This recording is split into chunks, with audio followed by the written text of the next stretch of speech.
A young scientist had created a teleportation device and passed through a spatial temporal tunnel, but no one had expected the consequences. 3, 2, 1. At the beginning of the film, we learn that a PhD student at Oxford University named Anna is researching the effects of electromagnetic impulses on electrolytes and documenting her experiments in order to obtain a student visa. Through numerous experiments, the impulses have no effect on atoms. However, during experiment number 17, Anna achieves the disappearance of an electron. At that moment, a friend and colleague of Anna named Nate enters the laboratory, and she shares her discovery with him. However, Nate is convinced that the electron cannot simply disappear and believes that Anna has only split it and moved it. Anna wants to replicate the successful experiment, but her equipment lacks the power to do so. Anna then suggests to Nate that they turn to a hacker named Liv, who specializes in complex computations. Anna explains to Liv that their experiment has crashed the university server, and they now need help to continue their work on the experiment. Liv is intrigued by their experiments and agrees to create a virus that will hack more powerful servers. While Anna, Nate, and Liv discuss their plan near the university, an animal rights activist approaches and hands them a flyer about the prohibition of animal experiments. Nate is not very keen on breaking the law, but Liv convinces him that this virus cannot be traced, and the power of their server will grow exponentially. Meanwhile, Anna finally repeats the experiment. 3, 2, 1. Nate is still puzzled, and Anna clarifies that the object is not splitting because there are no particles left. He concludes that the object is traveling somewhere, and now the young scientists have to figure out where exactly. Anna continues to experiment, increasing the size of the object each time. It turns out that the charge and the direction of the electrodes do not matter, objects disappear in any case. Liv and Nate come to the conclusion that the position of the electrodes, forming 3 axes and creating 3 dimensions, influences the teleportation of objects. So the students complicate the experiment and try to teleport a Rubik's Cube to a specific location using points on the X, Y, and Z axes. Whoa. Are you fucking joking? Anna, Nate, and Liv celebrate their initial successes and decide to go further, to create a spatial temporal tunnel, in other words, a teleportation device. The group begins to improve their laboratory and contemplates financing, patents, and copyrights. Furthermore, they speculate on how the world will change thanks to their discovery. Soon, Liv manages to create a stable sphere for teleporting small objects. After some time, the scientists successfully teleport a caterpillar, and then move on to larger animals. Liv brings her grandmother's cat to the laboratory, and it also successfully travels through time and space. To ensure that everything is fine with the animal after these dangerous journeys, the friends visit Liv's grandmother. Oh, he fractured the space-time continuum. Visited the fourth dimension. Did he now? However, Liv soon receives some unpleasant news. Microsoft has released patches that will destroy her virus, meaning they won't be able to continue their experiments. Then Anna suggests moving on to the decisive experiment immediately, one that can provide them with funding for further research. Now, the scientists must decide who will be the first to pass through the spatial temporal tunnel. Nate agrees to take the risk, but Liv suggests drawing straws, and as a result, Anna becomes the test subject. They harness all the available power, but the readings are unstable. Before the experiment, Nate, who has been in love with Anna for a long time, kisses her and wishes her luck. Finally, Liv initiates the teleportation, and Anna disappears for a moment. The action then moves forward in time. Anna wakes up in her bed and realizes she missed the deadline for submitting the experiment results. She heads to the university and once again encounters animal rights activists. Anna feels very strange and notices suspicious behavior in the people around her. Finally, she reaches the laboratory and confesses to Liv and Nate that she shouldn't have had so much to drink the night before because she now remembers nothing. However, the others are acting strangely. Next, the scientists discuss the loss of their abilities and the pause in their research. Nate informs Anna that they have computer models of the experiments, and Liv claims that they can perform analytical tests on the server until they secure funding. Suddenly, Anna notices wounds on her fingertip joints and asks if her teleportation experiment went well. However, Nate remains mysteriously silent. Then, Liv decides to change the subject and reminds Anna about the chemical analyses she planned to conduct after the experiment. But Anna realizes she doesn't remember any of it. She then calls her mother, who notices odd behavior in her daughter, but Anna insists that everything is fine. Returning home, she finds the front door open, and her entire room in disarray. Anna tries to calm down and regain her composure, but suddenly, she spots an intruder. Anna demands that the mysterious stranger in the monkey mask at least return her scientific work, but the robber has no intention of giving in. They engage in a struggle, which results in them crashing through a window. Fortunately, a pile of garbage cushions their fall, and Anna immediately chases after the person in the eerie mask. Finally, they come to a stop, and Anna once again pleads for her belongings. The robber pretends to agree but then shoves her, causing her to lose consciousness. Anna regains consciousness only late in the evening. Back at home, she speaks with her mother again and tells her about the robbery. She then heads to the laboratory and shares the unpleasant news with Nate and Liv. However, they behave suspiciously calmly. Nate reassures Anna that the robbers won't understand anything about their calculations anyway. Anna gets angry because she can't remember anything after the experiment, and she has a constant headache. Nate calms her down and advises her not to worry. I'm not worried. I just want to know what happened.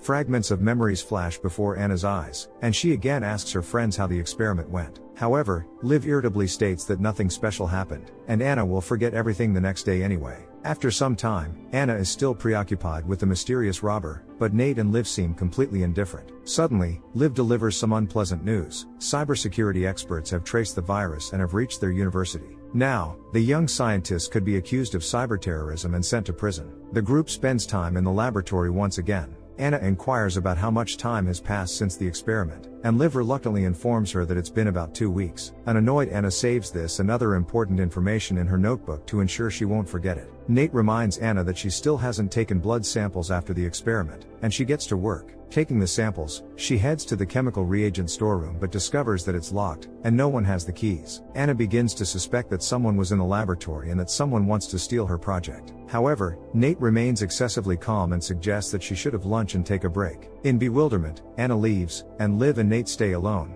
making it evident that they are scheming something together. She's fragile, but she's still smart. We don't want her messing this up, alright? Anna leaves the university and once again encounters a protest by animal rights activists. Suddenly, she notices people wearing monkey masks, which triggers her memory of the robber's mask. She starts suspecting one of the activists and rushes after him but nearly gets hit by a car, never finding out the truth. At night, Anna breaks into the university through a bathroom window and heads to the laboratory, attempting to uncover the truth about what's going on. At the same time, Nate calls her and invites her to dinner. Anna agrees and records the date and time in her notebook so she won't forget. The following evening, Anna and Nate meet at a restaurant, and she tries to get the truth about the experiment from him once more. Nate claims that she's paranoid and that her memory issues have nothing to do with the spatial temporal tunnel journey, but this does little to ease Anna's concerns. Nate persuades Anna to trust him and stop her investigation, making her write it down in her notebook. However, soon Anna decides to review the experiment records, hoping to find clues on the video. Meanwhile, the deputy dean summons all the students and informs them that the virus has infected hundreds of millions of computers, and its source is in their building. Nate and Liv worry about the upcoming meeting with the cybersecurity specialist and try to prepare Anna for the interrogation, but she can't concentrate. Suddenly, Anna remembers the patent for her discovery and accuses her colleagues of stealing her project. What did you do to me?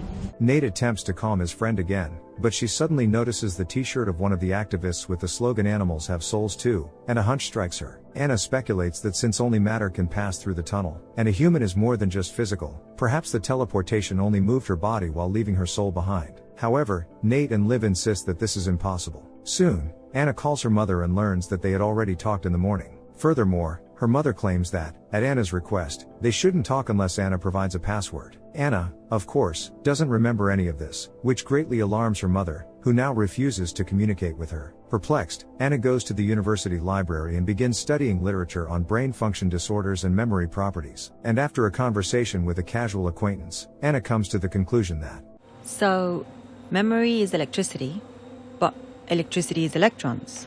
The next day, Anna returns to the laboratory and learns that one of the demonstrators recently broke in. She continues to accuse her colleagues of her strange condition and summons a technician to finally open the reagent storeroom. However, the man claims that he recently gave her the only key, which she has not returned yet. Frustrated, she rushes out of the university, but soon, she is stopped by the police. The investigator admits that they are not looking for the author of the virus but want to find out why so much computer power was needed. Anna claims she knows nothing and offers to talk to her colleagues. She leaves the police station and returns to the university, but outside the entrance, the demonstrators stop her and accuse her of conducting experiments on animals. Anna quickly escapes from the aggressive crowd and suddenly decides to search for the camera that recorded the experiment. Entering Nate's room, she reviews the video footage, at the end of which Liv reports that the tunnel was open for too long, causing problems, and then the recording abruptly stops. Worried, Anna repeatedly reviews the moment of teleportation and suddenly discovers a horrifying detail. A few seconds later, Nate unexpectedly appears behind her. Anna demands an explanation of how he knew she was here, but he assures her he just came to his room. Anna doesn't believe him and suddenly threatens him with a gun. Nate then responds that she herself told him about it and forgot. He also admits that he and Liv didn't anticipate the experiment would affect her psyche this way. Anna starts shouting that she doesn't eat or drink, that she's tormented by nightmares and memory loss. In horror, she assumes she's gone insane, but Nate asks her to lower the gun and go to the laboratory where they will explain everything. However, Anna doesn't trust Nate and demands that he explain everything immediately. He insists that she needs to be in the laboratory to remember everything. Their conversation is interrupted by a phone call. Anna points the gun at Nate and demands that he answer it. He picks up the receiver but doesn't reveal who he's talking to, and Anna lunges at him, accidentally shooting him in the neck. Terrified, she flees, and on her way to the university, fragmented memories and unexplained visions haunt her. Soon, she encounters Liv and confesses that she shot Nate, but Liv insists that it couldn't have happened. You need to help me, okay? I've lost my soul. Anna starts behaving irrationally, but Liv manages to drag her into the laboratory. There, Nate and Liv explain to the furious girl that the first experiment was successful, but gravitational interference distorted the readings. Due to a delay in closing the spatial rift, Anna saw her shadow on the first video, but Anna wanted to repeat the experiment, solving this problem using an electronic scale mechanism. They were supposed to record accurate readings and then create a computer model of the experiment. However, the tunnel remained open for too long, and during the second attempt, the server's power began to weaken. Liv shows Anna the second video, and she finally learns the truth about herself. 3, 2, 1. Shit. In horror, Anna assumes she's a clone and threatens Nate and Liv with her weapon, and then starts wrecking the laboratory. An irritated Liv, tired of the twin Anna's hysteria, suggests that she finally examine her blood samples. Anna looks into the microscope but sees nothing. Liv explains that she's an anomaly, an unexplained quantum error, and Nate adds that Anna is just light left behind after the real Anna passed through the tunnel. Shocked, Anna can't believe this. She insists that she's more than that she has thoughts, feelings, and emotions. Nate speculates that somehow she still exists, but she's not real, which is why she doesn't remember anything, doesn't eat, and doesn't drink. The double of Anna still can't come to terms with this terrifying reality when the real Anna suddenly emerges from the locked storeroom and confesses to her photon double that she pushed her in the alley. However, she doesn't remember any of this incident. The real Anna also reveals that she has felt empty all this time and feels like something is missing. Like a soul. She adds that during this time, she eats and remembers her actions as well as her doppelgangers, confirming her reality. Liv then tells the An's double that she has rewritten the code, and now the tunnel's operation will depend not on volume but on mass. Since Anna's doppelganger has no mass, she will simply disappear, but the girl wants to stay alive. The real Anna persuades her reflection that she will end up in her body and won't feel any difference. However, Anna's double doesn't give up and doesn't want to disappear. She asks to stay and live in the storeroom, but the group tells her they initially kept her there. However, she kept forgetting, injuring herself in them, so they had to let her go. After gathering her thoughts, Anna's reflection decides to disappear and return to her real body. 3, 2, 1. After some time, Anna, Nate, and Liv celebrate the successful completion of the experiment. Nate suggests closing the project because of this incident, but Anna insists on its development despite the risks. Nate remembers the investigation into their virus, but Liv claims she can pin the blame on anyone. They just need to find a person with a motive. Anna recalls the animal rights protesters and hands Liv their leaflet. Anna, full of optimism and determination, states that many more tests await them, along with a search for funding. She's convinced that their invention will change the world. As for whether the young scientists will succeed in realizing all their ideas, and whether you'd like to use such an invention to find yourself on the other side of reality in minutes, it's a fictional story, so it depends on how you interpret it. It's a thought-provoking tale about the nature of reality and the consequences of groundbreaking experiments.